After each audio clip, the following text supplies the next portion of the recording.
Bueno, chicos, ya están las notas de la clase de teoría cuántica de campos, ahorita las comparto.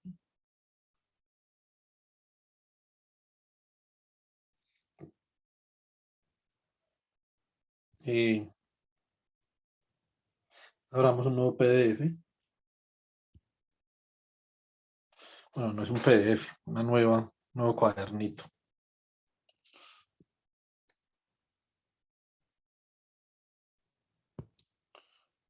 Entonces, realmente, digamos, si uno le fuera a poner un nombre a esta clase, yo no le pondría el modelo de Heisenberg, sino le podría Modeling Magnetism, ¿cierto?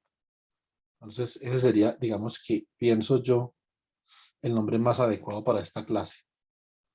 ¿Sí o no? Porque esto no solamente es aplicable al modelo de Heisenberg, que es un modelo que tiene una simetría muy particular, es decir, es un modelo que por sí solo no puede explicar el magnetismo, ¿cierto? Pero con algunas otras cosas sí, el magnetismo es un fenómeno de ruptura de simetría, ¿cierto? Entonces, Heisenberg no tiene esa capacidad de romper esa simetría, pero con otros términos sí, listo. Muy bien, entonces vamos a estudiar el fenómeno que se llama, entonces coloquemos acá, modeling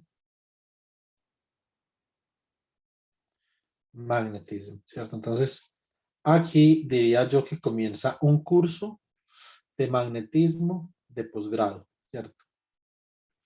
En este tema de acá. Entonces, vamos a trabajar a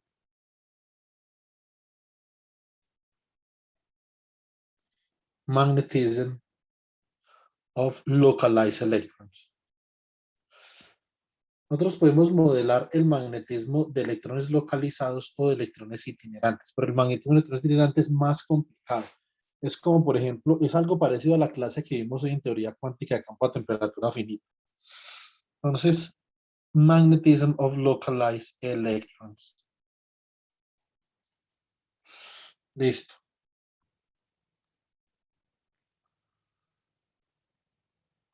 Muy bien, entonces acá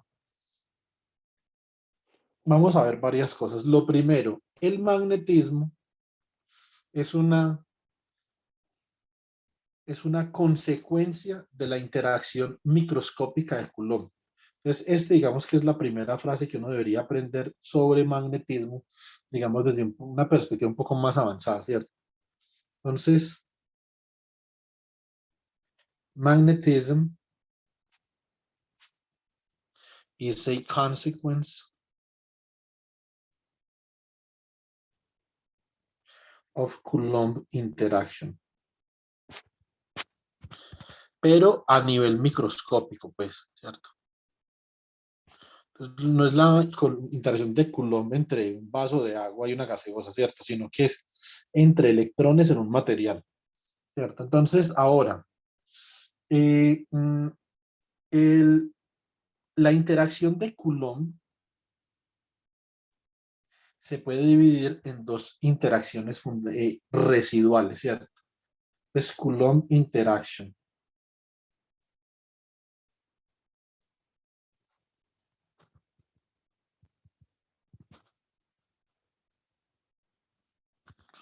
Ah, ve, acá tenemos a Esteban. Ahora sí, voy a poder explicarle a Esteban a qué me refiero yo con una interacción. Cada que no, sí o no, Esteban. Sí, profe. Aunque más o menos le he entendido con lo que me has explicado. Vamos a ver entonces, la interacción de Coulomb, eh, digamos que uno puede cuantizar la interacción de Coulomb desde una perspectiva más fundamental. Yo no lo voy a hacer hoy por el tiempo, pero sí les voy a enseñar cómo se hace, ¿cierto? Entonces, classically, yo puedo escribir la función de Hamilton para la interacción de Coulomb de esta forma, la puedo escribir como un medio, ¿cierto? Por la integral doble sobre D3R, D3R' de E al cuadrado por la densidad electrónica o la densidad de partículas N evaluado en R y N evaluado en R', ¿cierto? Entonces ya les voy a explicar cuál es ¿Cuál es el esquema físico que se me ocurre a mí cuando yo estoy escribiendo esta expresión? Entonces, básicamente, lo que se me ocurre a mí acá es lo siguiente. Supongamos que yo tengo un sistema de coordenadas acá.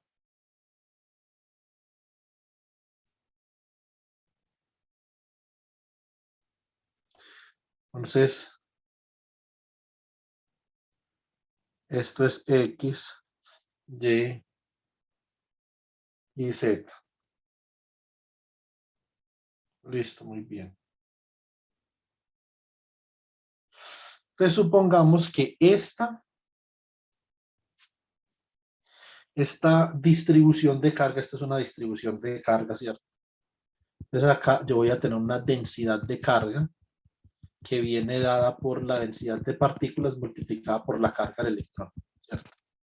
Muy bien. Y yo acá voy a tener otra densidad de carga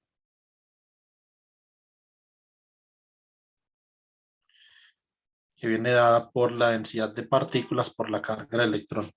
Y lo que yo quiero saber es qué tan factible es energéticamente que yo pueda configurar estas densidades de carga de esta forma particular. Por ejemplo, estas podrían ser densidades de carga de un átomo, ¿cierto? Entonces, que muy bien, esta N de acá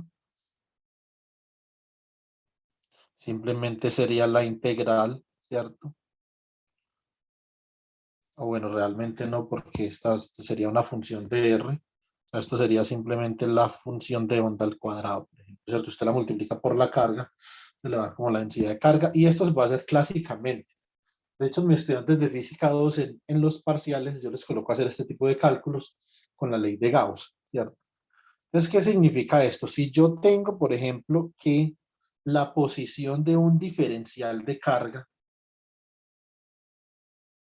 a ver, la posición de un diferencial de carga acá es R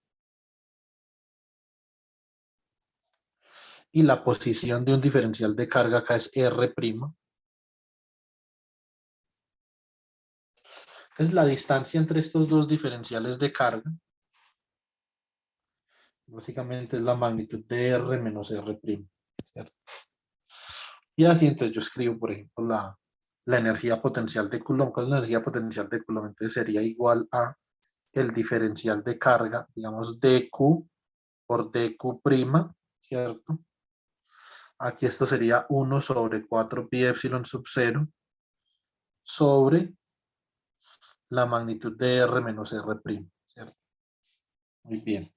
Ahora, esta sería el diferencial de energía potencial. Si yo quiero saber la energía potencial, básicamente tengo que integrar acá sobre R y sobre R', ¿cierto? Muy bien. Y básicamente, para evitar aquí el doble conteo de R con R', porque uno puede intercambiar R y R' porque son simplemente variables mudas, entonces esto se multiplica acá por un medio. En gaussianas, ¿cierto? En unidades gaussianas, epsilon sub 0 es 1 sobre 4. ¿Cierto? Entonces esto queda exactamente como el integral que tenemos ahí arriba. Entonces, este es el esquema entonces, que uno tiene en mente cuando está planteando la interacción de Coulomb entre dos densidades de carga. Esto es clásicamente, ¿cierto?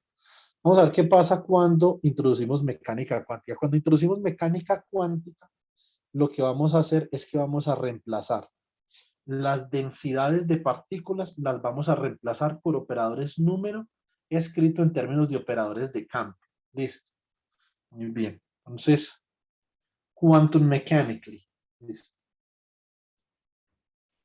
Juan, ese Hamiltoniano de Coulomb, donde, o sea, pues me imagino, ¿no? Que debería llevar el 1 sobre 4 pi epsilon sub 0.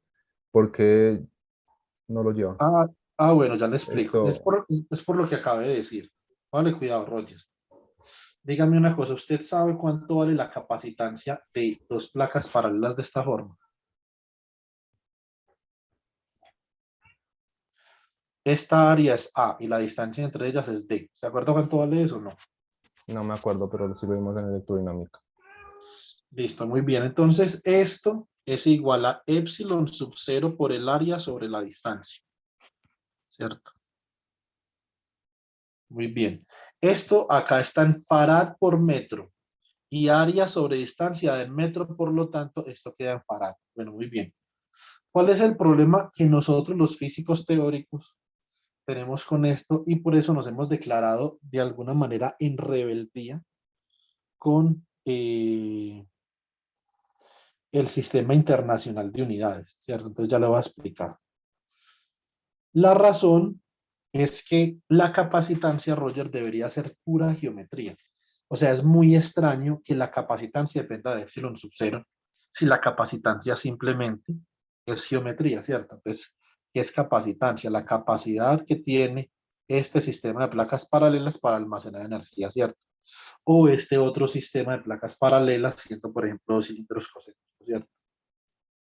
Entonces, o por ejemplo, dos cascarones esféricos, ¿cierto? Paralelos. Bueno, entonces, básicamente que las unidades gaussianas, digamos, lo que tratan es de eh, uniformizar la electrodinámica de forma tal que lo que no va a depender de geometría no dependa de geometría y que las ecuaciones de Maxwell sean independientes de epsilon sub cero y mu sub cero y solo dependan de la velocidad de la luz, ¿cierto? Entonces, en este caso, por ejemplo, si en gaussianas, ¿cómo quedaría esto? Esto quedaría como 1 sobre 4pi por el área sobre la distancia. Es decir, esto es 1 sobre esto es 1 sobre, ¿cuánto vale el perímetro de una circunferencia de radio 1? Vale 2pi, ¿sí o no? Es 2pi r. Y una circunferencia de radio 2 vale 4pi. O sea que esto es 1 sobre el perímetro de una circunferencia de radio 2 por el área sobre la distancia. Entonces, esto para la capacitancia. Ahora, Roger, esta de acá. Yo les enseñé a ustedes, cuando les enseñé relatividad, les enseñé que el campo eléctrico y el campo magnético son intercambiables, ¿de acuerdo? Estos son intercambiables, es decir, el campo eléctrico y el magnético son la misma cosa. No hay ninguna diferencia. Lo que para un observador inercial, un campo eléctrico se convierte en un campo magnético donde está moviendo una velocidad relativa v con respecto al otro observador inercial, ¿cierto? Entonces, desde esa perspectiva, el campo eléctrico y el campo magnético deberían de tener las mismas unidades, pero no las tienen. Densidad de energía electromagnética, ¿cierto? Entonces, densidad de energía eléctrica más densidad de energía magnética. Entonces acá esto queda como un medio de epsilon sub 0 e al cuadrado más 1 sobre 2 mu sub 0 por v al cuadrado. Y esto lo puede escribir usted como un medio, ¿cierto? De epsilon sub 0 que multiplica a e al cuadrado más 1 sobre epsilon sub 0 mu sub 0 por v al cuadrado, ¿sí o no? Entonces, esto es igual a un medio de epsilon sub 0 que multiplica a e al cuadrado más c al cuadrado por b al cuadrado, ¿cierto? Entonces, de la única forma en que esta tenga la misma unidad que esta, es que c sea dimensional, sea igual a 1, ¿cierto? Y si epsilon sub 0 es 1 sobre 4pi, esto queda como 1 sobre 8pi por e al cuadrado más b al cuadrado, siendo las unidades de la velocidad de la luz 1, unidades naturales, ¿cierto? Entonces, y esta es la expresión para la energía que usted encuentra en los libros de electrodinámica que son más de caché, ¿sí o no? 1 sobre 8pi por e al cuadrado más b al cuadrado. Entonces uno se pregunta, uy, ese 1 sobre 8pi, ¿qué? ¿Sí o no? Entonces, pero esa es la razón, son las unidades gaussianas. Y por eso es que esa interacción nos lleva el 1 sobre 4pi Roger. ¿Listo? Ok, vale.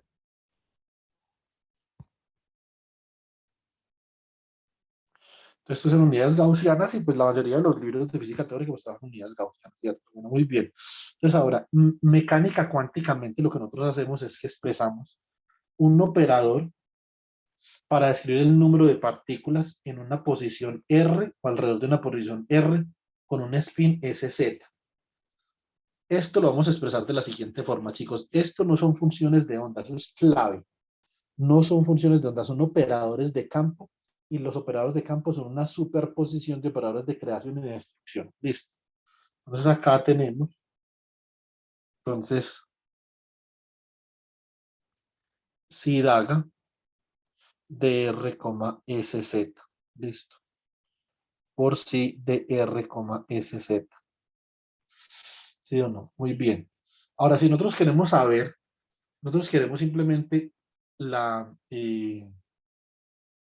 el número de partículas en una posición determinada, lo que hacemos es que sumamos acá sobre SZ para el spin, entonces si daga DRSZ por si DRSZ. Entonces, ¿y cómo vamos a segunda cuantizar este hamiltoniano? Digamos que esto es como un poquito fuerza bruta, ¿cierto? Pero esto se puede hacer desde lo más fundamental, introduciendo la segunda cuantización a partir de los términos de energía cinética y de potencial, ¿cierto? Entonces, no hay ningún inconveniente. Lo que nosotros vamos a hacer acá es que simplemente cambiamos el número de partículas por el operador número en términos de la segunda cuantización, ¿cierto? Entonces, ¿cómo queda el hamiltoniano? El hamiltoniano me va a quedar así. Entonces, H Coulomb es igual a, esto sería igual a 1/2, ¿cierto? Por la suma sobre SZ alfa, SZ beta, integral doble sobre D3R, D3R prima, ¿cierto? Acá entonces tengo E al cuadrado. Bueno, para que hagamos una cosa, es que Roger me hizo pensar en algo. Hagamos una cosa, hagamos esto en unidades normales. A ver, entonces coloquemos este acá, esto sería N, ¿cierto? De RSZ, y esto sería N de R prima, SZ beta, ¿cierto? Esto un poquito más comprimido para que se pueda ver. Si hagamos esto en unidades normales, porque acá hay chicos que no han visto gaussianas, porque yo no las enseño en electrodinámica. Alfa por N de R prima, SZ beta, ¿cierto? Dividido 4pi epsilon sub 0 que multiplica R menos R prima, ¿cierto? Entonces este sería en unidades convencionales del sistema internacional, ¿cierto? Entonces reemplazamos la representación en operadores de campo de NNR y NNR prima, ya que esto me va a quedar como 1/2, ¿cierto? Y acá la suma sobre SZ. Coloquemos SZ y SZ prima como para no complicarnos con las alfas ahí. Esto es la integral sobre D3R, integral sobre D3R prima, E al cuadrado. Entonces acá es donde comienza Cristo a padecer. A ver, esto será si daga de R prima, SZ, si, perdón, R prima no, R, ¿cierto? R de SZ, si daga de R prima SZ, si de R prima SZ, ¿cierto? Muy bien, esto acá dividido sobre 4pi epsilon sub 0 R menos R prima. Como este cálculo, chicos, es tan absurdamente extenso. Faltaron las primas en el SZ. Muy bien. Pero parece que está quedando foco. Gracias. ¿Está despierto, sí o no? Sí. Bueno, entonces acá, ahora lo que nosotros vamos a hacer es lo siguiente. Vamos a adoptar una representación para el operador de campo. Listo. Entonces, representation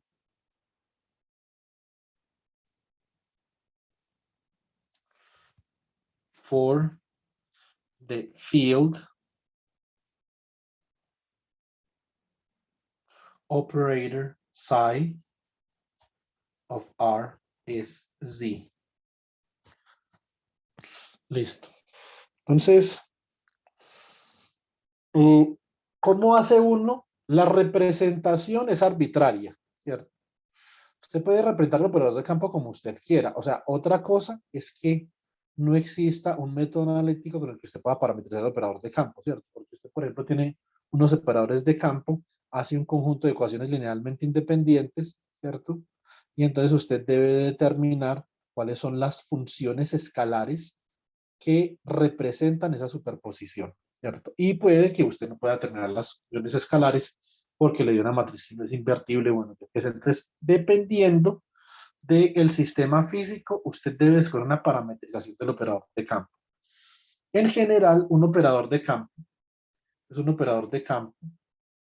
Se puede expresar como la superposición, por ejemplo, de un campo escalar, que acá lo voy a llamar omega, de R menos Rm, por una función de onda spin, que va a depender del spin SZ, por un operador de destrucción M sigma. Digamos que acá la pregunta, acá hay dos preguntas importantes. ¿En qué base está escrito este operador de destrucción? Esa es una pregunta. Y la otra pregunta es quién es esta función escalar. Entonces, esto es lo que nosotros en la teoría de Schrödinger, esa función la conocemos como la función de onda, ¿cierto? Es bastante parecido. Y esa función de onda obedece a una ecuación de movimiento que parecía la ecuación de Schrödinger. ¿Sí o no? Ahora, si nosotros volvemos al título original, nosotros estamos hablando de magnetismo de electrones localizados.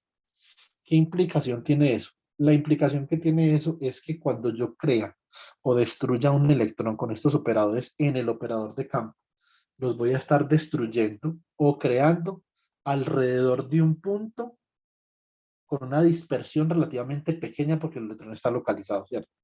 Entonces, es decir, este término de acá me va a determinar la localización con la que yo estoy creando o destruyendo electrones, ¿cierto? O partículas.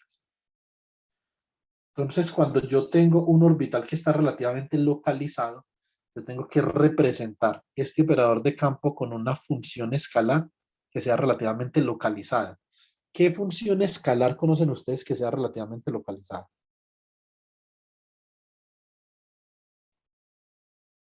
Una gaussiana. Sí, pues es una Daniel, gaussiana. Exactamente. Vanier. Entonces, Vanier orbitals. Entonces, esta es una palabra clave, ¿sí o no? Esta es una palabra clave, ¿cierto? No se alteren por no saber la respuesta. Jalil es un experto en el tema, entonces yo me imaginé que Jalil sabía la respuesta, ¿cierto?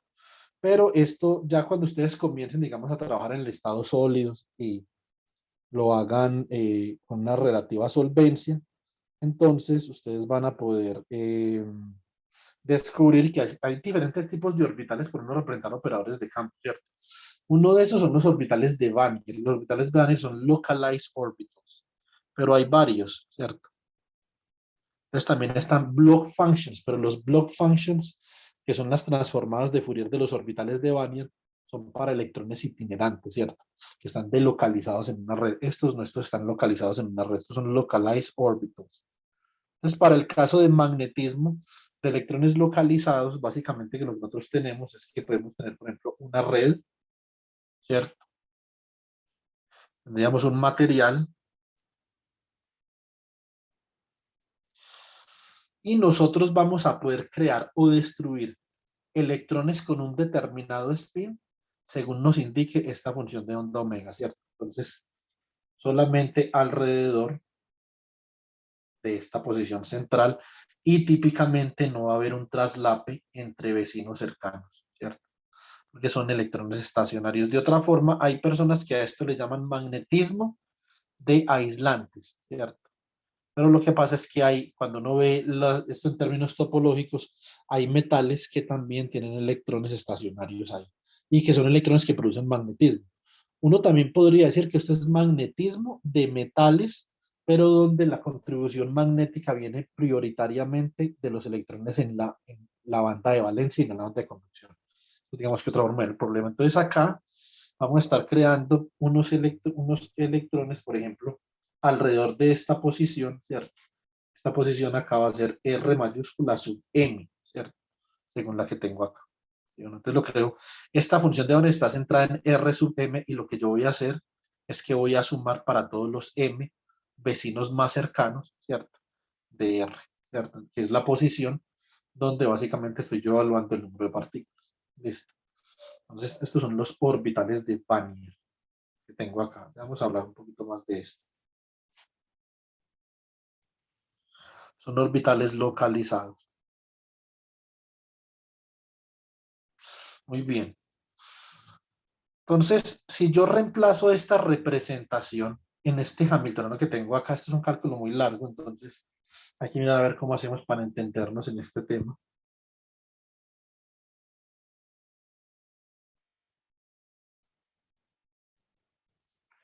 Muy bien.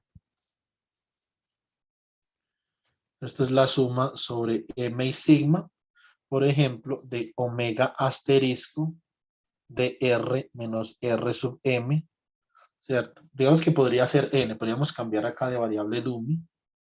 Esto podría ser N y esto podría ser N.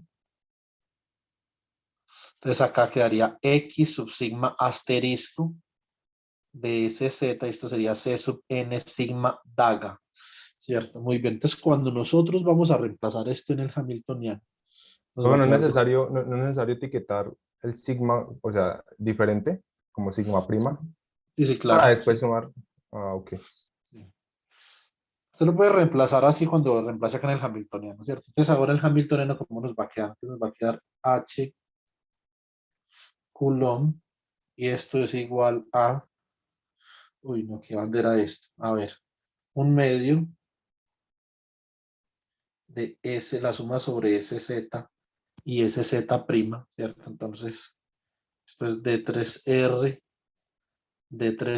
prima. Entonces acá vamos a colocar así.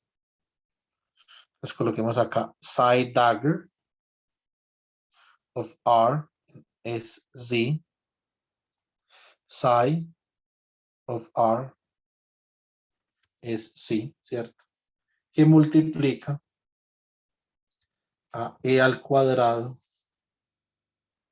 sobre 4pi epsilon sub 0 R menos R prima por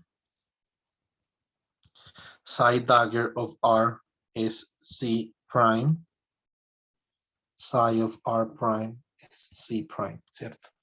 Muy bien, reemplazamos un medio de la suma de SZ de SZ prima por la integral sobre D3R prima, ¿cierto? Entonces acá queda psi dagger of R es, bueno, ya vamos a reemplazar. Entonces acá te reemplazamos, a ver, entonces voy a utilizar la letra I primero que todo. Utilicemos la letra I acá. Necesito, Juan Camilo, usted que es bien meticuloso, necesito que esté pendiente acá porque es posible que me vaya a equivocar. ¿Listo? Vale. Entonces, bueno, muy bien. Entonces, acá tengo la suma. Esta sería la suma sobre I y sigma 1, ¿cierto? Entonces esto me queda acá como omega asterisco de R menos RI por K sub sigma 1 de SZ por C sub I sigma daga. Ahora que hasta ahí vamos bien, ¿sí o no? Sí. Por. Sí. Sigma 1. Sí, entonces ahora, entonces sería, muy bien, Roger. Sigma 1. Entonces ahora por la segunda suma. Entonces la suma, una suma correspondiente a este de acá, ¿cierto? Muy bien, entonces me queda por la suma sobre, digamos, J, por ejemplo, J sigma 2, ¿cierto? Déjame va a quedar omega de R menos R sub J mayúscula por K de sub sigma 2 de SZ por C sub J sigma 2, ¿cierto? Y ahora me faltó una cosa que estén pendientes, chicos, me faltó acá asterisco, ¿sí o no? Pensé que lo etiquetaba, o sea, sí había visto este asterisco, pero pensé que lo etiquetabas igualmente, diferenciando esa letra con el sigma 1, pero No, pues, porque eso ya depende de la naturaleza de la función de onda spin, Ujú. ¿cierto? Entonces, por ejemplo, si es una función de onda quiral, entonces va a tener, si es un estado quiral, va a tener una función de onda asociada compleja. Entonces es importante que sea K asterisco por K. Entonces esto queda acá sobre 4pi epsilon sub 0 R menos R prima, ¿cierto? Y acá entonces multiplicamos por los términos en blanco, ¿cierto? Entonces, ¿cómo nos queda acá? Nos va a quedar acá por la suma sobre lambda. Bueno, no coloquemos lambda, coloquemos por ejemplo M. M sigma 3, ¿cierto? De omega asterisco de R prima menos R mayúscula sub M por K sub sigma 3 asterisco de SZ prima por C sub M sigma 3 daga, ¿cierto?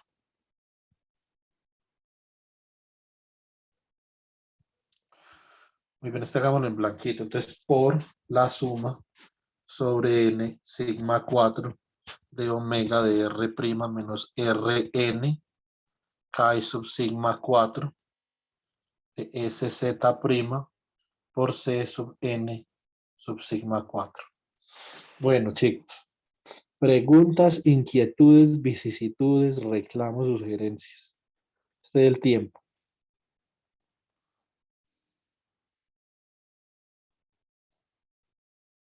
Todo bien. Bueno, Ujú. muy bien. Entonces, Todo bien, sí. acá, bueno, vamos a poner atención. Entonces, acá lo que voy a hacer es que voy a sacar un montón de sumatorias para afuera, sobre todo las que tienen que ver con el índice de látiz, es decir, la posición en la red, que son los M, los N, los I, los J, y los espines. Muy bien. Y va a ser lo siguiente.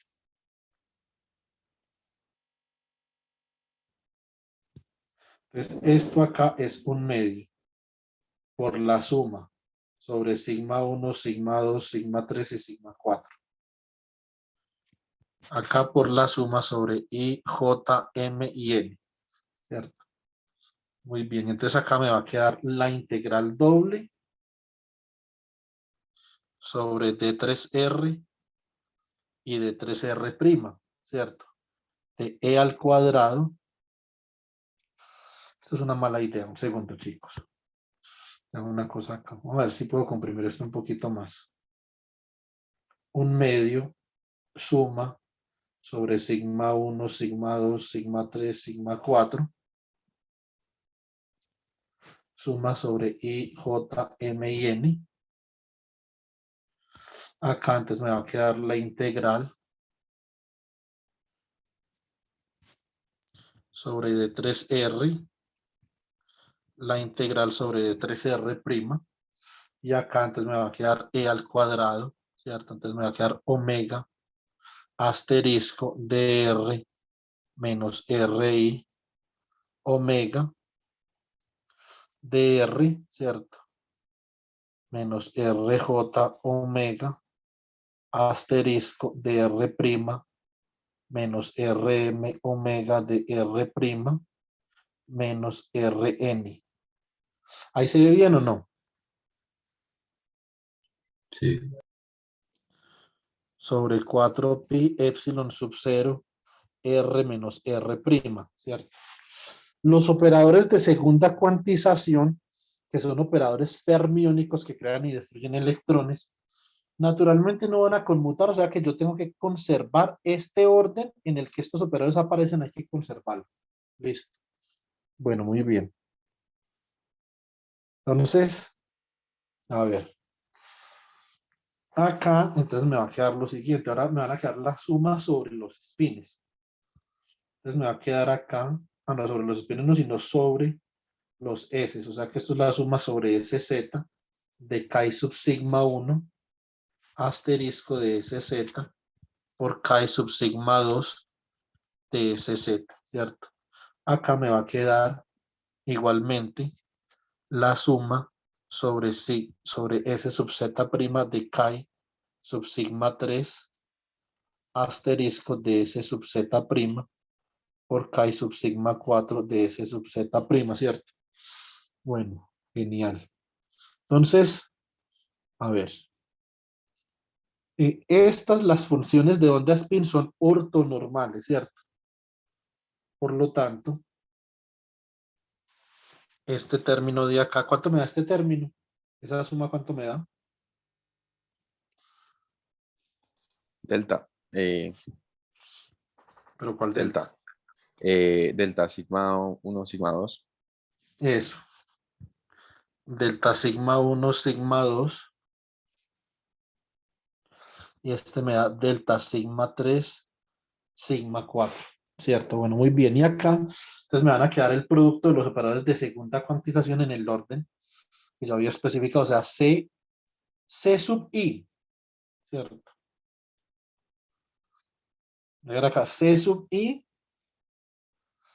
sigma 1 daga, ¿cierto? Entonces, por C sub I sigma 1 daga, por C sub J sigma 2, por C sub M sigma 3 daga, por C sub N sigma 4, ¿cierto? Pues un segundo, que creo que nos quedamos sin clase. A ver. Ay, Dios santo.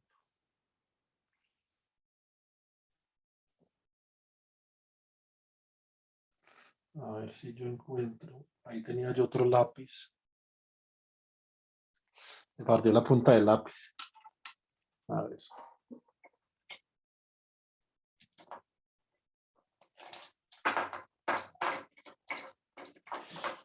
Nos salvamos. Encontré otro lápiz. Bueno. Ya son dos puntas en un solo día. En cuántica me partió una y ahora me partió la otra. El problema es que no sé cómo sacarla.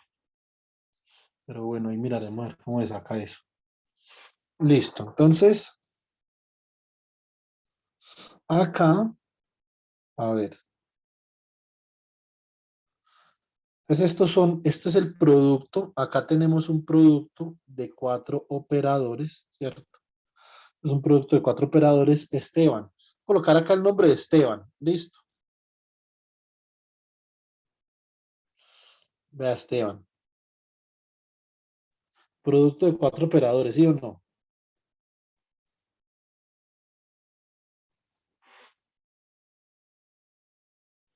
Sí, profe. Entonces, eso es una interacción, ¿cierto? Porque es una interacción. Usted necesita por lo menos 4 operadores para poder garantizar que si usted aplica 2 operadores de destrucción sobre un estado, pues no destruye el estado, ¿cierto? Para eso tiene que ser un estado de muchas partículas. En este caso, por lo menos un estado de 2 partículas, ¿sí o no? Para que la aplicación sucesiva de 2 operadores de destrucción no aniquile el estado, ¿cierto? Muy bien. Ahora, entonces esta es una pregunta que tenía Esteban. Ahora, Valentina tenía otra pregunta que también vamos a poder contestar el día de hoy. Creo que Valentina hizo esa pregunta de como meses. Entonces, listo. Entonces, ¿qué hacemos acá? Entonces, simplemente reemplazamos estos deltas y se me eliminan 2 de la sumatoria. O sea que esto, ¿cómo va a quedar? Esto va a quedar como algo así. Esto queda como la suma, más bien un medio,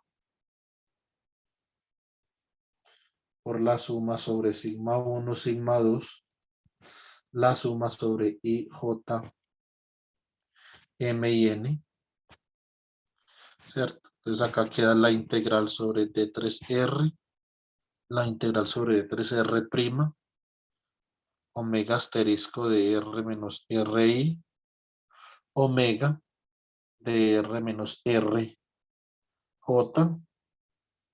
omega asterisco de R' menos RM y omega de R' menos Rn, ¿cierto?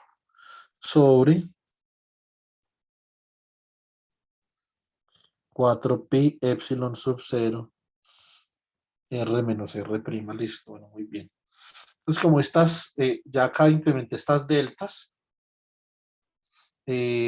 lo vamos a colocar como sigma y sigma prima, ¿cierto? Es como menos visagosito. Muy bien. Y acá, entonces básicamente lo único que me queda es, me quedaría como algo así, a ver, yo pienso. Me quedaría así como C por C sub I sigma, daga, ¿cierto? C sub J sigma, C sub M sigma prima daga, C sub N sigma prima, ¿cierto? Bueno, muy bien. Acá ya nosotros llegamos a lo que conocemos en la materia condensada como el Hamiltoniano de Hubbard, ¿cierto? Más unas cosas, ¿sí o no? Básicamente que la interacción de Coulomb, cuando nosotros comenzamos acá a hablar de la interacción de Coulomb, ahora sí, esta interacción de Coulomb se divide en dos interacciones residuales de la materia condensada. Una se llama Hubbard interaction.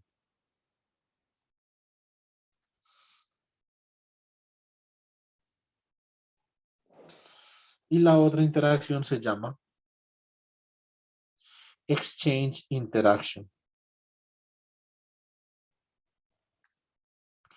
Pero hay varios tipos de interacciones exchange o interacciones de intercambio.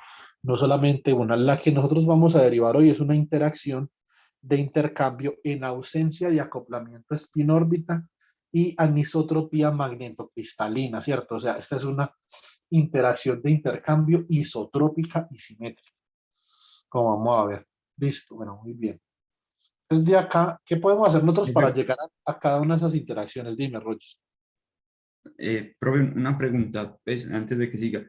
Digamos, pues a nivel fundamental, digamos que es claro que para que haya una interacción tenemos que tener ese producto de cuatro operadores, pero digamos, en términos no de segunda cuantización, sino en términos de la otra mecánica cuántica, hay casos donde, digamos, el acoplamiento y la interacción no se distingan, ¿no?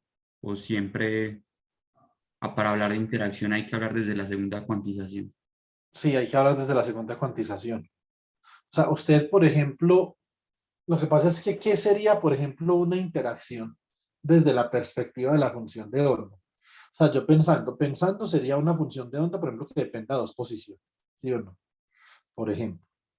Usted tiene una función de onda si depende de dos posiciones, si es un problema de potenciales centrales, entonces usted puede utilizar coordenadas de centro de masa y coordenadas relativas y puede separar ese problema en dos problemas de una sola partícula, ¿cierto?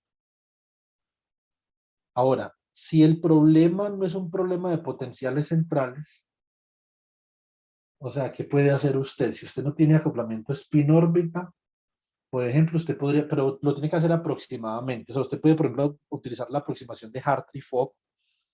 Y entonces usted la función de onda, Esteban, para dos radios. Entonces, si esto es una función de onda antisimétrica, usted la puede escribir como el determinante de Slater, ¿cierto? ¿Sí o no?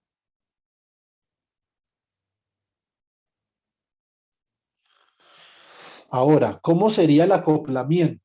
El acoplamiento sería si usted tiene el producto de una función de onda,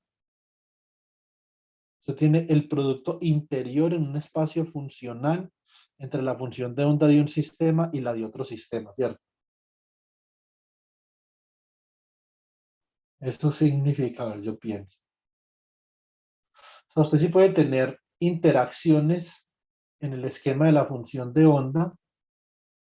Lo que pasa es que si usted no utiliza una aproximación para esa función de onda, entonces realmente usted no puede expresar de una forma sucinta y cerrada los observables en términos de funciones de onda, ¿cierto? Ya el acoplamiento, por ejemplo, en términos de función de onda, Esteban, simplemente sería algo así, sería un elemento matricial. Esto sí es relativamente fácil de distinguir, yo le muestro. Acoplamiento, para el acoplamiento usted tendría lo siguiente. Tendría, por ejemplo, el acoplamiento entre un sistema M y un sistema N, ¿sí o no, Esteban? ¿Cierto? Y estos sistemas están acoplados mediante un hamiltoniano, por ejemplo, H sub T. ¿Cierto? Entonces usted, por ejemplo, ¿qué puede decir acá? Entonces esto básicamente sería como algo así. Utilizo, por ejemplo, no utilicemos la base de posición como para hacerlo general. Utilicemos simplemente una base arbitral. Listo. Entonces, get bra H sub T. Entonces acá me quedaría D3 sigma, por ejemplo, zeta prima, get de zeta prima, bra de zeta prima, N. Entonces esto me va a quedar como acá esto me va a quedar como, a ver, esto me queda la integral sobre D3 zeta, D3 zeta prima. Entonces acá me queda por el elemento matricial, a ver, este elemento matricial de acá que multiplica al bracket entre M y zeta y el bracket entre zeta prima y N. Aquí esto sería una integral sobre D3 zeta, D3 zeta prima, ¿cierto? Este elemento matricial de acá simplemente sería un H sub T de zeta, zeta prima por una función de onda sub M asterisco evaluada en zeta, una función de onda sub N evaluada en zeta prima, ¿cierto? Ahora, esto es este elemento matricial, esto es un acoplamiento. Entonces, este elemento matricial en esta base zeta usted lo puede calcular así. Es típicamente cuando usted busca un libro de transporte, usted va a encontrar estos términos. Y este es el término de efecto túnel entre un sistema M y un sistema N, por ejemplo, entre dos superconductores en el efecto Joseph. Lo que pasa es que esto acaba de tener una fase. ¿Cierto? Y esto va a ser diferente de cero en la medida que la fase de esa función de onda sea cero. Entonces, usted puede expresar esto como la integral sobre D3 zeta, por ejemplo, D3 zeta prima, H sub T de zeta, zeta prima, por esta función de onda escalar, por esta función de onda escalar, tan zeta prima por E a la menos I, que multiplica a teta menos teta prima. Esta es la diferencia de fases de la función de onda, y esto sería, por ejemplo, la fase de Josephson, ¿cierto? Entonces, en el caso de que estos fueran, por ejemplo, superconductores. De hecho, el acoplamiento, Juan Camilo, el acoplamiento, usted puede hacer el efecto Josephson con funciones de onda y puede llegar a la corriente de Josephson. Usted hizo eso, ¿cierto? Sí, sí, de hecho, yo ahí lo tenía en la presentación, lo hice como lo hacía Feynman. Sí, entonces, Juan Camilo ahorita puede compartir la presentación por el grupo, Esteban, y mire, por ejemplo, como Juan Camilo tiene el efecto Josephson calculado con funciones de onda, ¿cierto? O sea, si usted va a hacer algo serio, esa vaina no aguanta mucho tiempo, ¿sí me entiende? O sea, eso aguanta hasta cierto punto, ¿sí o no? Como un punto ilustrativo, pues, pero por ejemplo, si usted va a considerar, por ejemplo, fermiones de Majorana, ¿cierto? O una región entre superconductores con aislamiento topológico, ya eso no aguanta ahí, ¿sí o no? Ya necesita segunda cuantización. La segunda cuantización es la forma natural para usted trabajar en un esquema de muchas partículas. ¿Sí me explico usted? Sí, profe, muchas gracias. Listo. Mire el cálculo de Juan Camilo, por favor, para que vea cómo se hace con funciones de onda. Listo. Profe, yo tenía un comentario ahí con respecto a eso de la copia y la interacción. Dime. ¿Se acuerda que nosotros la otra vez discutimos? No sé si de pronto lo que voy a decir le sirva a Esteban o esté bien, pero la vez que discutimos lo de la interacción y la acople, yo me imaginé el caso newtoniano. Por ejemplo, las fuerzas miden las interacciones en el caso clásico, y cuando yo no tengo fuerzas puedo transformar entre sistemas de referencia inercial y cambiar la dinámica desde la perspectiva de cada sistema o sea, sin pagar un precio, porque no hay una interacción cuando estoy en sistemas de referencia inercial. Entre sistemas de referencia inercial, por así decirlo, no hay interacción en el sentido de que uno de esos sistemas de referencia a los que cambio no está sometido a algún tipo de aceleración con respecto al que ya había visto. O sea, es inercial. Sin embargo, cuando tengo fuerzas, por ejemplo, una partícula girando alrededor de un punto, cuando yo me cambio el sistema de referencia que gira con la partícula y que rota con esa partícula. Yo veo la partícula quieta, pero como hay una interacción, al yo transformar ese sistema de referencia, pago el precio de tener las fuerzas ficticias. Entonces, yo hacía como la analogía de que cuando yo tengo un acople, puedo transformar sin pagar un precio, pero cuando tengo una interacción, transformo y obtengo un campos adicionales que me suman a la física. Sí, ese es un buen ejemplo. Por ejemplo, con la interacción de Lanfear-Sov, ¿sí o no? Mentiras, ese es un ejemplo, el que yo acabo de dar no es un buen ejemplo, el que yo dio sí. Porque la interacción de Lanfear-Sov, si usted la trata primero orden perturbativo, sí introduce una interacción. Es una interacción, o sea, usted introduce una interacción y ese es el precio que usted paga por desacoplar electrones y vibraciones. Pero lo que pasa es que las vibraciones introducen un acoplamiento electrón-electrón, ¿cierto? Porque las vibraciones acercan y alejan las partículas. Y eso entonces o aumenta o disminuye la interacción, ¿cierto? Entonces, pero sí, pero entonces digamos que en otro sentido, sí, el ejemplo de Johan es bueno. Lo que pasa es que yo no lo contextualicé bien. Hay que pensar en otro ejemplo, no en ese. Muchas gracias, Johan. Vale.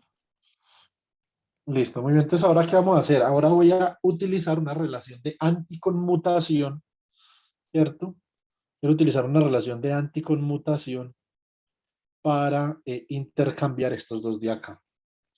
Quiero intercambiar estos dos de acá. Entonces, estos dos de acá obedecen la siguiente relación de conmutación, que es C sub J y C sub M sigma prima daga. Esto es igual a delta de JM, ¿cierto? Por delta de sigma sigma prima.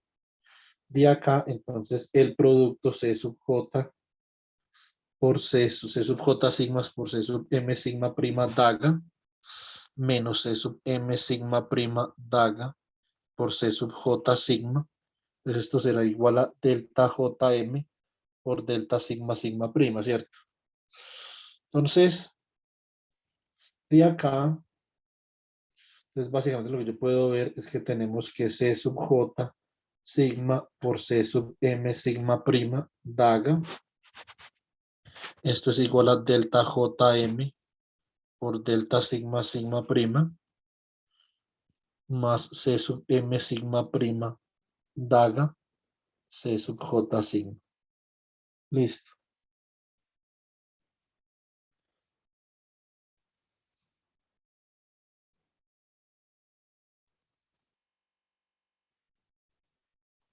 Muy bien, entonces yo voy a utilizar esta relación para intercambiar estos dos de acá de posición, este y este, para que me quede C daga, CC, como es convencional trabajar en el modelo de Hubbard, ¿cierto? Bueno, yo miro cuánto falta para el modelo de Hubbard, porque ya vamos a llegar. Y qué dolor. Listo, entonces, bueno, Mafe está esperando allí.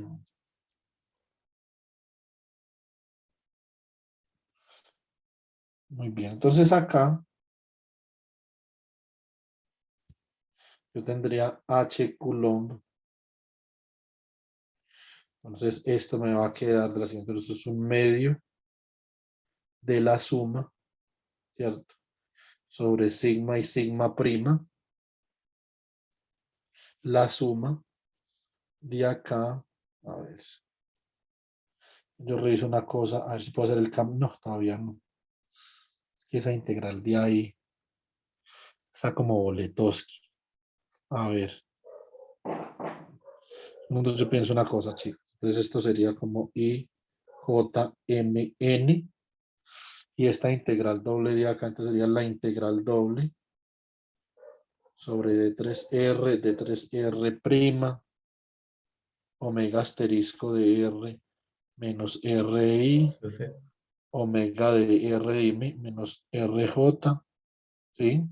es que pena, ¿puedes subir un momentitico, por favor? Un momentitico, Voy, ahí al conmutador amarillo.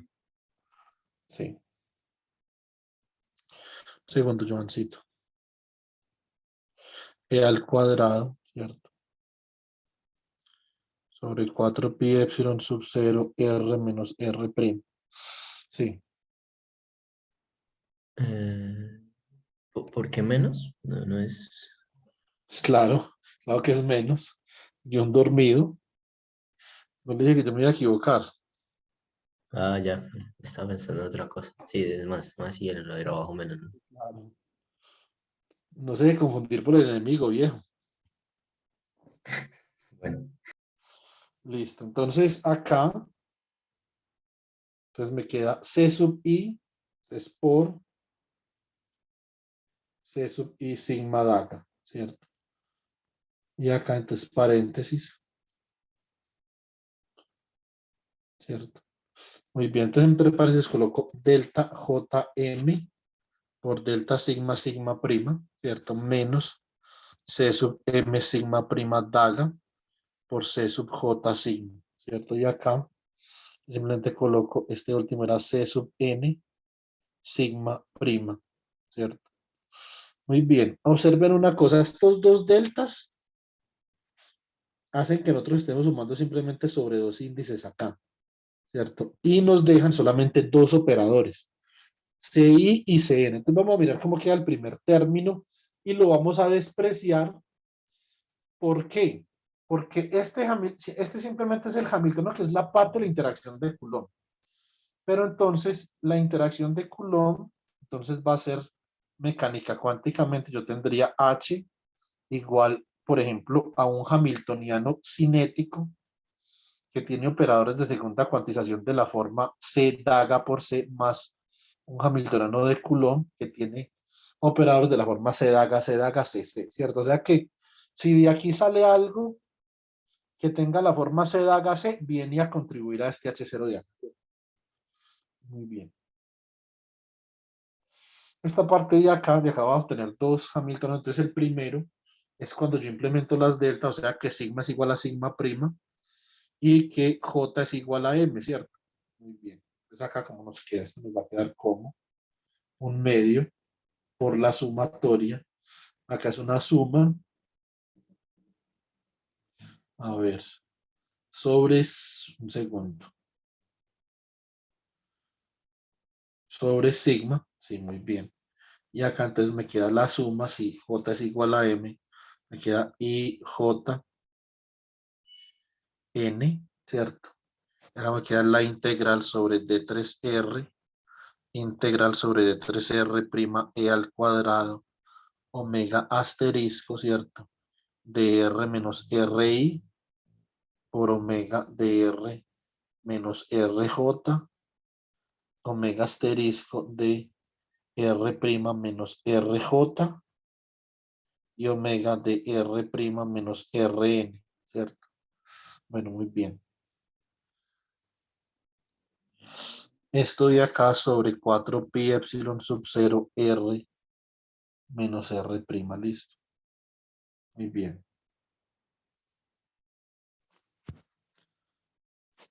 Bueno, entonces,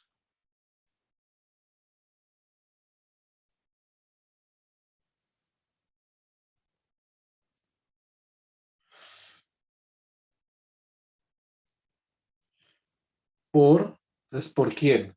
Por C sub I daga, C sub N, C sub I sigma, daga por C sub N sigma, ¿cierto? Es decir, este primer término es un término como, eso es un non-interacting term, ¿cierto? Este de acá, listo, es un non-interacting term, muy bien. Ahora, entonces, vamos para el término con el signo menos. Este término de acá, ¿cierto?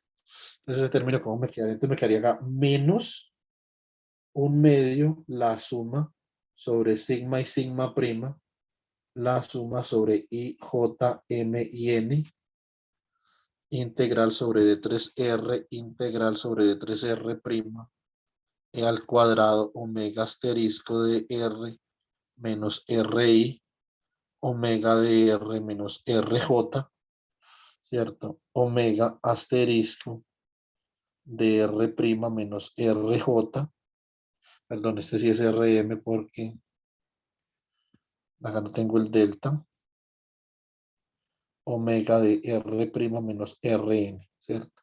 Sobre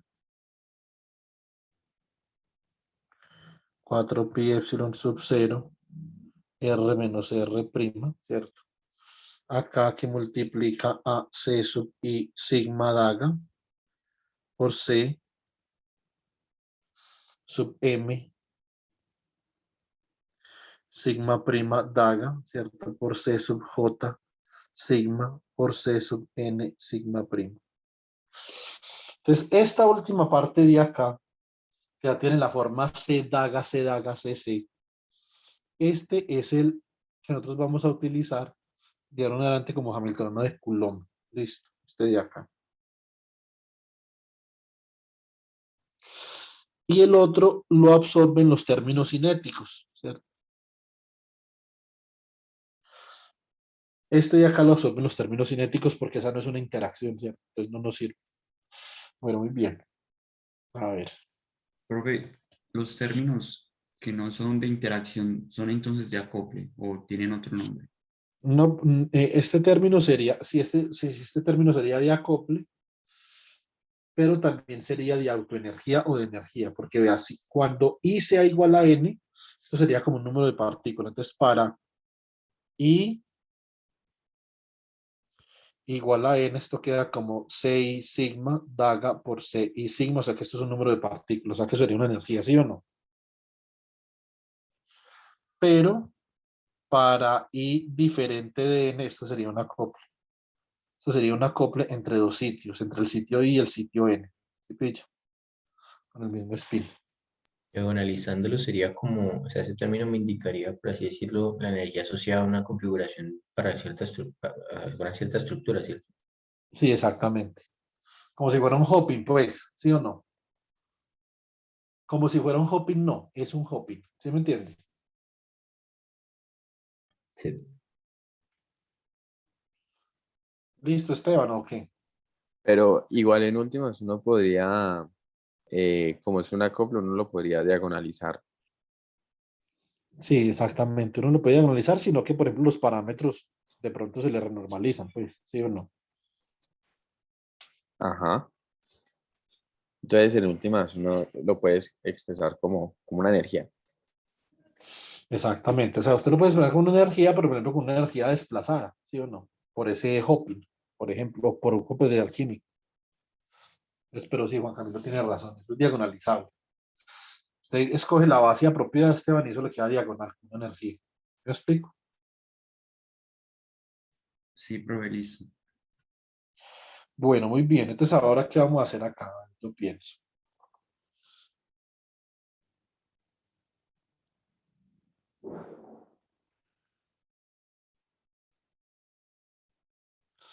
Vamos a considerar dos escenarios acá importantes. Vamos a considerar, por ejemplo, que la partícula, a ver, la partícula en la posición I puede hacer un hopping, ¿cierto?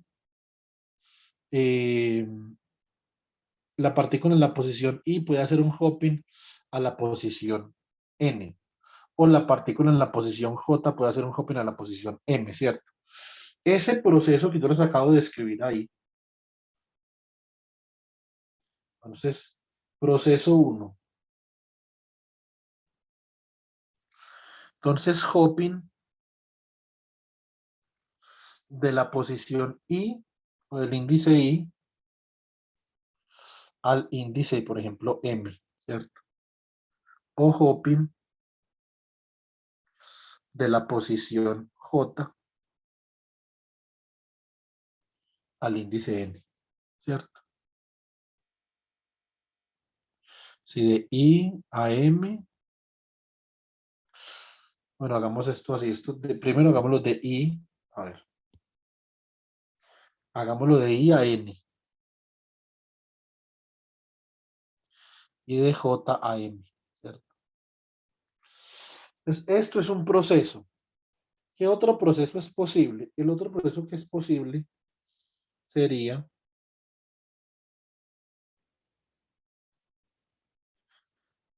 entonces un hopping. Entonces yo tengo en I tengo un daga, ¿cierto? ¿Dónde no tengo dagas? En N y en J, ¿cierto? Un momentico, una cosa acá. Vamos a meter la pata acá. Esto podría ser de I a K. Entonces, no. A ver. Puede ser de I a N. Sí, puede ser de I a N. Pero entonces acá el otro sería de M. Sería de M a J, ¿cierto? Este es un posible proceso que se puede expresar como delta IN por delta MJ, ¿cierto? Muy bien. El otro proceso posible, entonces, sería, si yo, por ejemplo, creo en I, no va a ser un hopping IN, sino, por ejemplo, que hacer un hopping IJ, ¿cierto? Es como el cruzado de allá arriba. Y acá este otro sería un hopping de M a N, ¿cierto? Muy bien, entonces esto sería como un delta IJ, un delta MN, ¿cierto? Muy bien.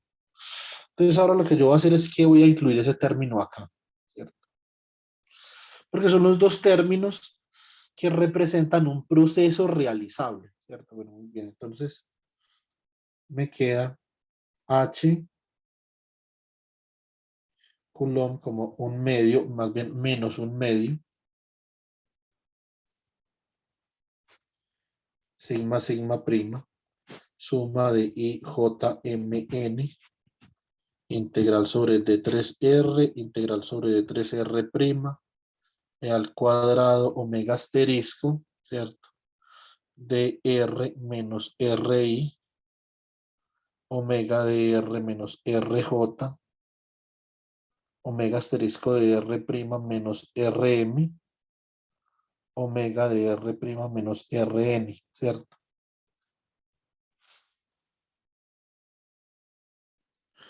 Sobre 4 pi epsilon sub 0, R menos R prima. Chicos, ya nos vamos a deshacer de esa integral, porque está como cansona. Lo que pasa es que si nos deshacemos ya de esa integral, vamos a tener problemas. Listo. Entonces, mejor esperamos un momentito. Acá, entonces, ¿qué nos queda? Nos queda CI daga, CM daga, CJCN, ¿cierto? Entonces, por algo, entonces acá CI sigma daga, CM sigma prima daga, CJ sigma, CN sigma prima, ¿cierto? Muy bien. ¿Qué tenemos acá? Entonces acá vamos a sumar los procesos. Entonces, el primer proceso, el proceso que yo dije allá en blanco, sería el proceso de un delta entre I y N y entre M y J. Este de acá me quedó como, no se ve bien. Muy bien. I, N, delta M y J plus. El otro proceso sería delta IJ por delta MN. Entonces, estos dos procesos van a dar dos términos diferentes acá, ¿cierto? Y nosotros vamos a ver que esos dos procesos van a producir dos tipos de configuración diferente en el CDAGA, CDAGA, CC. Vamos a ver qué tipo de configuración es esa. Listo. Bueno, muy bien. Entonces, el primer término lo voy a escribir en verde, donde I es igual a N y M es igual a J, ¿cierto? Esto como queda, me queda menos un medio, suma sobre sigma y sigma prima, y acá me va a quedar la suma sobre I y J, ¿cierto? De la integral doble sobre D3R sobre D3R prima, E al cuadrado, entonces ya, omega asterisco de R menos RI, ¿cierto? Por omega de R menos RJ por omega asterisco de R prima. Entonces, M es igual a J, entonces R prima menos RJ y N es igual a I, o sea que omega de R prima menos RI, ¿cierto? sobre 4pi epsilon sub 0 r menos r prima. La clave para uno poder interpretar esa integral que quedó ahí, chicos, es esta. La clave es saber en qué orden quedan los operadores de segunda cuantización. Entonces, esto queda por, entonces, C y sigma daga. M es igual a J, entonces esto queda como C sub J sigma prima daga. Queda C sub J sigma. Y acá entonces esto queda como CN sigma, ¿cierto? Entonces, usted destruye en N en sigma prima, ¿cierto? Y usted destruye, espera un momentico que J, un segundo. Entonces, esta N de acá es I. Usted destruye en I sigma prima y lo crean y va a crear en J, ¿cierto? Y usted destruye en J sigma y lo crea en I. Entonces, si no hay procesos de spin flip, usted va a cambiar de posición, ¿cierto? Muy bien. Vamos a ver el otro término que nos da. Listo. Bueno. A ver. Esta nos da CJ6 sigma prima. Muy bien, ahí vamos bien. Entonces ahora el otro término se llama en amarillo. O sea, menos un medio de sigma prima, suma sobre IJ, D3R, D3R prima E al cuadrado. Entonces acá nos va a quedar ¿quién? I es igual a J, ¿cierto? O sea que esto nos queda como omega asterisco de R menos RI, ¿cierto? Y acá omega de R menos RI también, ¿cierto? O sea que esto sería como la magnitud al cuadrado de omega, ¿cierto? Muy bien. Listo. Bueno, entonces, y acá, esto quedaría como omega asterisco, entonces J aquí, M es igual a N, M es igual a N, o sea que estas también dos son iguales. Esta la puedo colocar como R' menos RJ y esta omega de R' menos RJ. Entonces quedaron iguales, quedó omega asterisco de R menos RI por omega de R menos RI. Omega asterisco de R' menos RJ por omega de R' menos RJ. Esto es una interacción directa. Ya vamos a ver el orden de los operadores. Profe, ¿M no es igual ahí? ¿Cómo? ¿M no es igual ahí en ese término? Sí, lo que pasa es que yo intercambié los índices. Acá lo que le está diciendo usted es que este y este son iguales. Y este también. ¿Sí o no?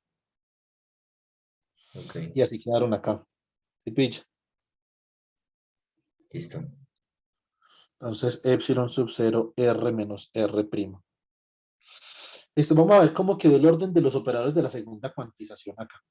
Entonces, I es igual a J y M es igual a N, ¿cierto? O sea que esto queda C sub I sigma daga, C sub J sigma prima daga, ¿cierto? Entonces, C sub I sigma daga, C sub J sigma prima daga. ¿Cómo quedan estos otros? Entonces queda J es igual a I, ¿cierto? O sea que esto queda como C sub I sigma. Esto quedaría C sub J sigma prima. Observen una cosa, que J va con sigma prima y J va con sigma prima. Si usted destruye un spin, una partícula con el spin sigma prima en J y la vuelve a crear en la posición J con sigma prima. ¿Cuándo la crearía usted en I? Cuando cambie spin, ¿cierto? Hay que dar un spin flip process. Esto se llama una interacción de Coulomb directa. Esto se llama direct Coulomb interaction. Esta última de acá.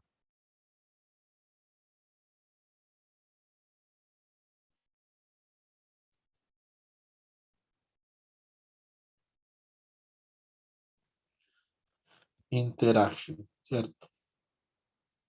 Y esta de acá donde hay un exchange, un intercambio entre sigma prima y sigma, entre los mismos sites. Esto se llama exchange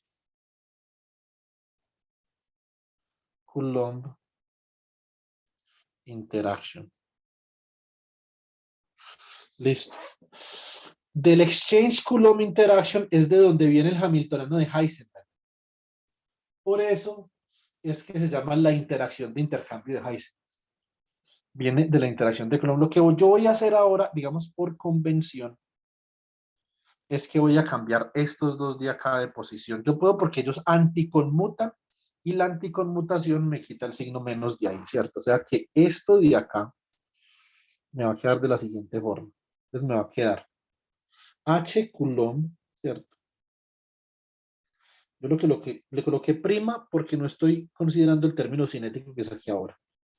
Me va a quedar de la siguiente. Si intercambio estos dos, pues esto me queda positivo y me va a quedar así. Me va a quedar como un medio suma sobre sigma y sigma prima, suma sobre I y J, y voy a definir acá un parámetro que lo voy a llamar U sub IJ, ¿listo?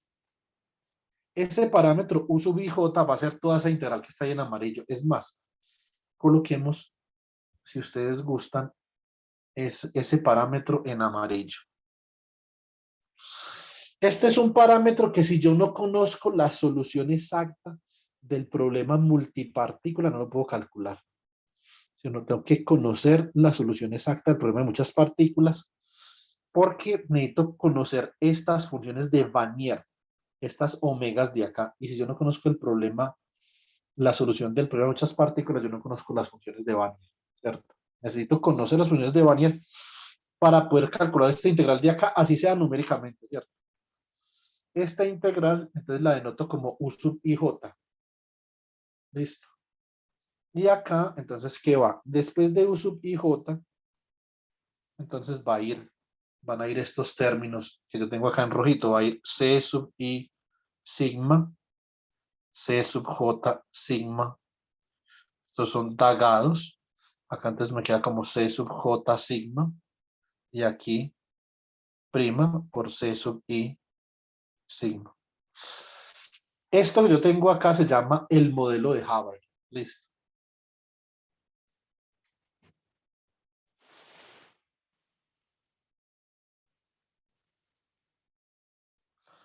Se llama Hubbard Model.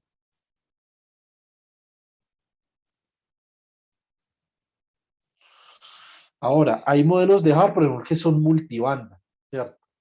Entonces nosotros no hemos considerado acá, por ejemplo, el problema multibanda. Si ustedes quieren, por ejemplo, busquen este nombre, este man que estudió conmigo, se llama Johan Hutt. Johan Hutt. De la Universidad de Uppsala.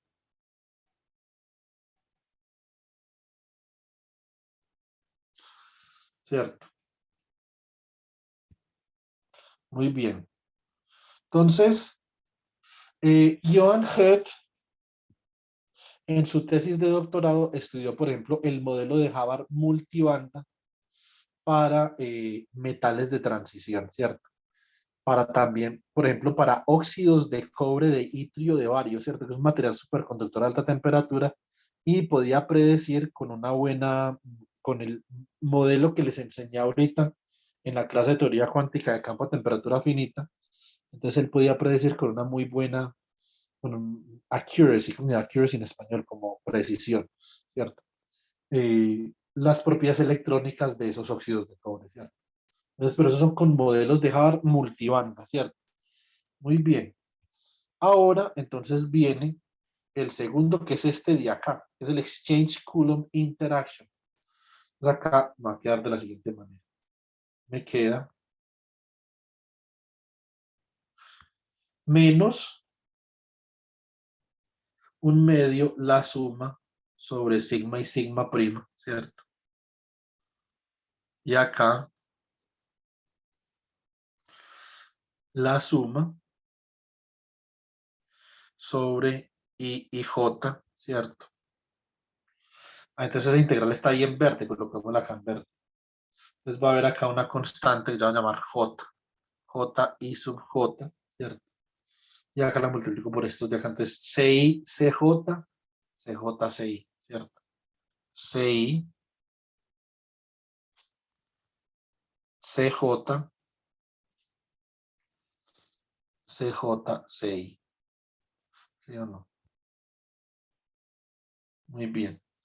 Esto se llama exchange interaction.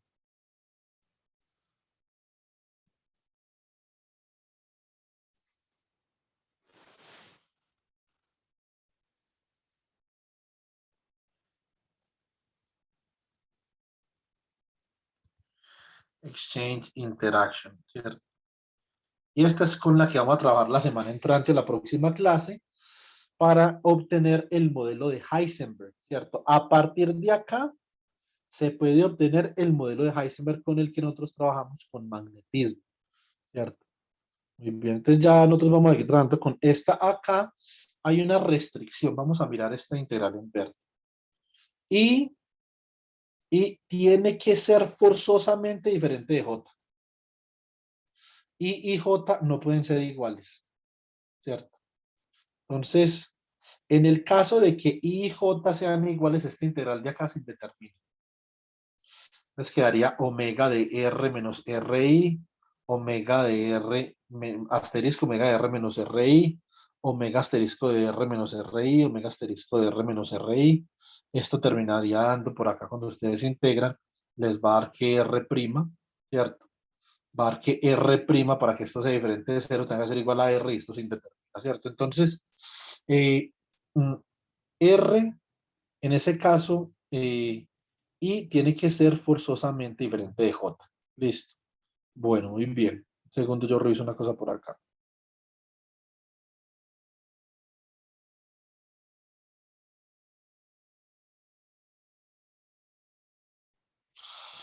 Bueno, yo creo que es más fácil ver eso de esta forma de acá. Si ustedes tienen un estado de muchas partículas, ¿cierto? Y ustedes tienen C sub I y C sub J, y es igual a J, y operan esto al cuadrado, esto da cero, ¿cierto? Entonces, esa es otra forma de verlo. Me parece como más intuitivo, de hecho. Listo, entonces ahora ya tenemos estos dos modelos. ¿Cómo quedaron definidas entonces las constantes U y las constantes J? Entonces, dime. Se dice modelo de Javara, ¿todo ese hamiltoniano último que usted escribió o solamente la interacción directa? No, a la interacción directa nomás, a la otra se le dice intercambio. Listo. ¿Sí? Joan, ¿sí me escuchó? Listo, ah, sí, pensé que había dicho listo, sí, listo.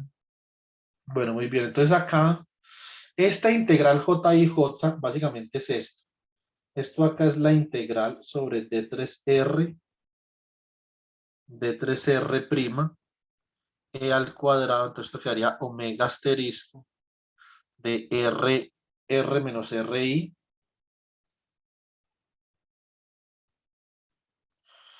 omega de R menos RJ. Observen que las posiciones están intercambiadas acá.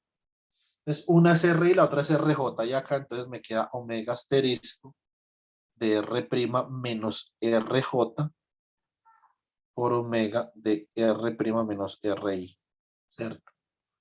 Van acá y revisan, ¿cierto? Entonces, dividido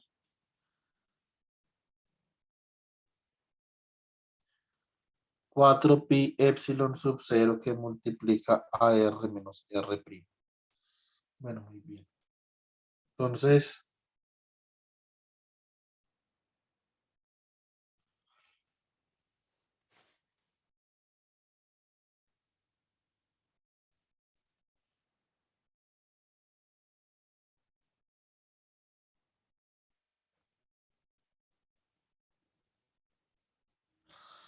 listo. Bueno, entonces acá pues vamos a tener lo siguiente. Esta integral de acá, Valentina está todavía por ahí.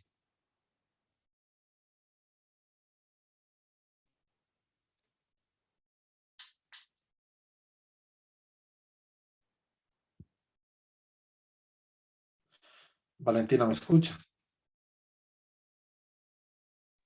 La profe, sí.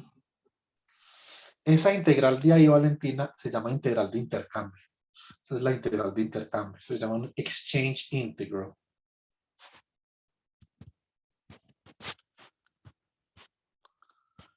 Y si usted no tiene un computador, Valentina, para que para su material particular, el material que usted vaya a trabajar, pueda calcular las funciones de Vanier, introducirlas en esta integral y calcular esa J, entonces usted no puede parametrizar este modelo de acá, que sería el modelo exchange.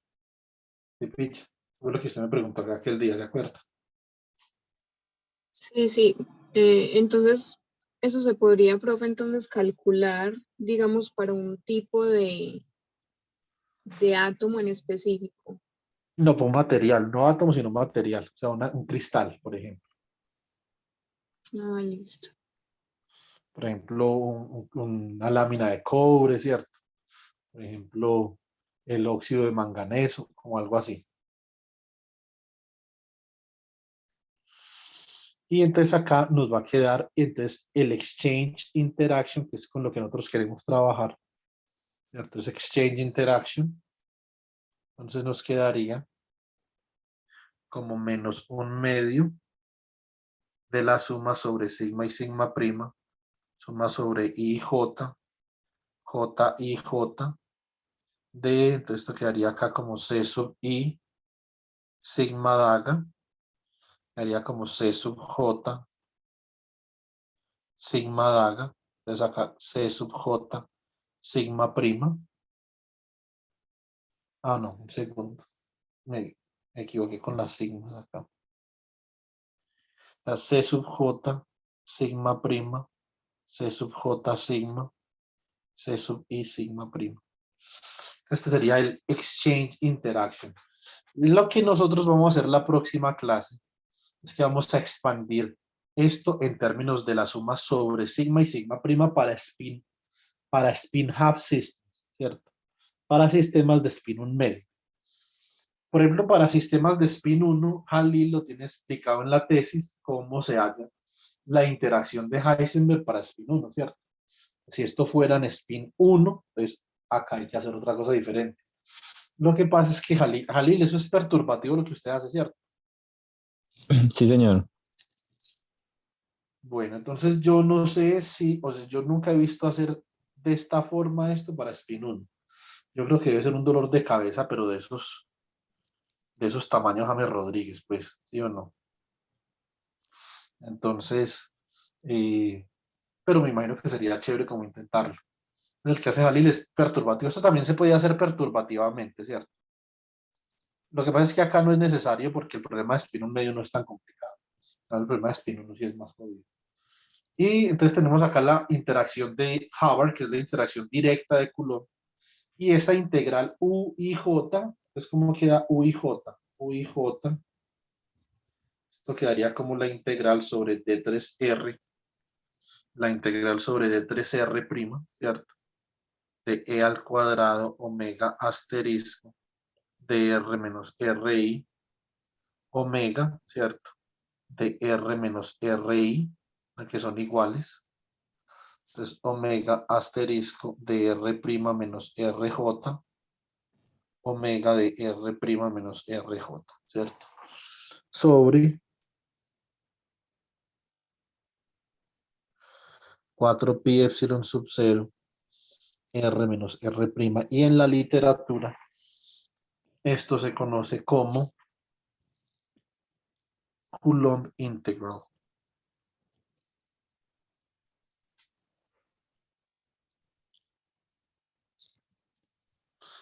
Listo. Naturalmente, sobre todo los químicos teóricos tienen su forma de escribir la integral de intercambio, la integral de Coulomb, y un ejercicio, Valentina, que es muy chévere que uno debería de hacer, sería para sistemas relativamente sencillos, como usted planteaba, por ejemplo, moléculas y átomos, calcular una integral de intercambio. Por lo menos una vez, ¿sí me entiende?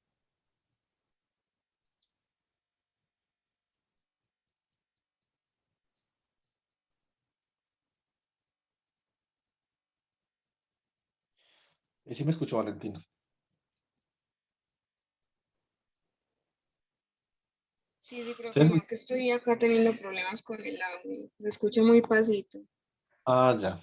Bueno, entonces espero que para ver la grabación, porque eso es lo que usted quería ver, ¿cierto? En el libro de Molecular Quantum Mechanics de Valerio Manganasco, se llama Molecular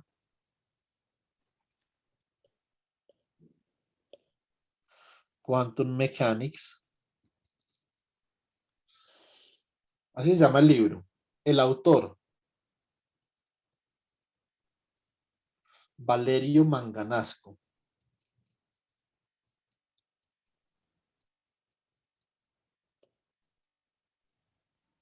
Joan Alexis, usted puede descargar el libro. Yo lo tengo. ¿Usted lo tiene? Sí, no físico, el PDF, sí, yo lo tengo. Ah, bueno, lo puede enviar a Guido mañana. Listo. Y cuando yo vaya a Cali lo recojo ¿Cuándo viene Cali, profe? al partido del Cali. ¿Cuándo es eso? No sé, pero pronto. ¿Usted cree que estaba charlando? No es en serio. Ah, sí. Sí, y, y entonces dígale a Guido, por favor, que no se me haga el pendejo con el libro del ruso. Listo. Sí, yo le recordé, dijo que es que se le había olvidado que tenía que hacerlo, pero que ya se iba a poner en esas. Lo voy a volver a recordar con este libro. Listo. Muy bien. Ah, dígale que imprima dos de estos, por favor. Uno para Sierra y uno para mí. Listo. Listo, profe. Usted tiene ese también. ¿Físico? Sí. No, profe. Entonces que imprima tres. Para nosotros tres. Para Sierra, para usted y para mí. Y un día esto nos ponemos a L- jugar con los libros. Listo. Uy, listo, profe. Me preguntaba si ese tiene una explicación concisa y física de los orbitales, que el degeneramiento, profe, todo eso se me olvidó y visitando el modelo de Anderson necesito volver a repasar todo eso. Sí, eso sería el modelo de Anderson multiorbital. Esto es para un solo orbital. ¿Sí me entiende? ¿Sí? Entonces, si es con multiorbital, usted tiene que etiquetar, o sea, usted tiene que poderle decir a los operadores de creación y destrucción. Usted, por ejemplo, dice, bueno, entonces esto es en el sitio I, sitio M, sitio J, sitio N, pero usted no le está diciendo en qué orbital va a crear o va a destruir el electrón, ¿cierto? Le está diciendo el sitio, pero no el orbital. O sea que esto es para un solo orbital. Entonces, considerando que cada sitio tiene solamente un orbital.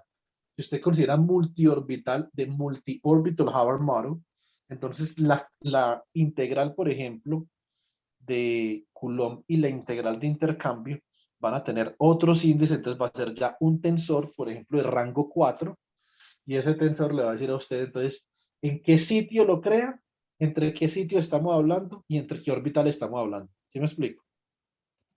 Listo, profe. Bueno, muy bien. Entonces, este Hamiltoniano de acá, que yo tengo, chicos, la próxima clase, este de acá, exchange, se nos va a convertir en algo de la forma menos J y J SI.SJ. Y este es el Hamiltoniano de Heisenberg. Eso es lo que vamos a hacer la próxima clase. Bueno, con respecto a la próxima clase, les quiero hacer una pregunta que es importante. Nosotros cancelamos las clases de lunes, ¿cierto? Entonces dijimos que superconductividad hasta el otro año. Pero les voy a hacer una pregunta con respecto al horario. Un segundo.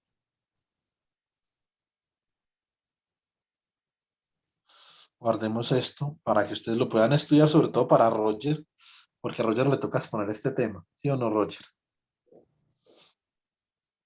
Sí, la parte del hamiltoniano de Hubbard. Ponga todo eso. ¿Dónde lo expone, profe? Ah, bueno. El 17. El 18 es el último día, ¿cierto, Roger?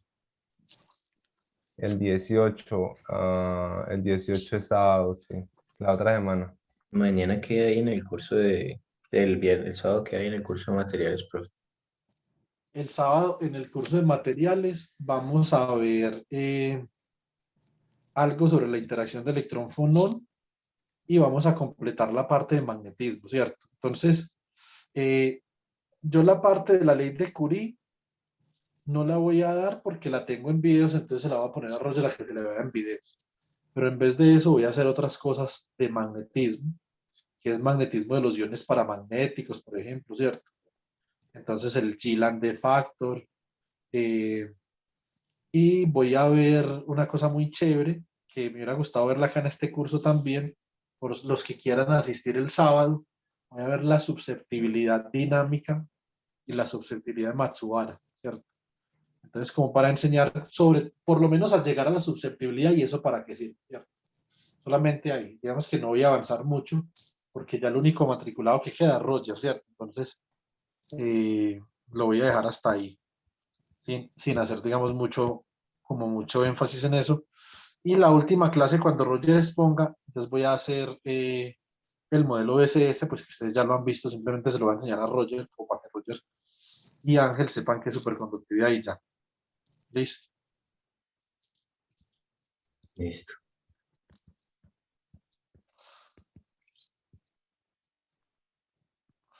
Bueno, Roger, hay una cosa que uno tiene que saber del modelo de Havard que es muy importante. El modelo de Havard no tiene solución. ¿Sí me entiende? Pero no lo puede solucionar.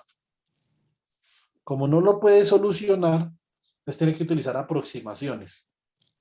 Yo le puedo, por ejemplo, le puedo enseñar una aproximación y la podemos graficar en Python entre usted y yo, por ejemplo, este sábado en un momentico.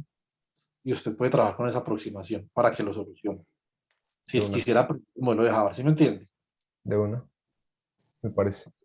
Y eso tampoco es tan difícil. No, eso es difícil, pero pues yo lo tengo calculado. Entonces, pues sería difícil si uno lo fuera a hacer solo la primera vez, ¿sí o no? Ajá. Y Ok. con eso entonces ya queda la batería lista. ¿Le parece?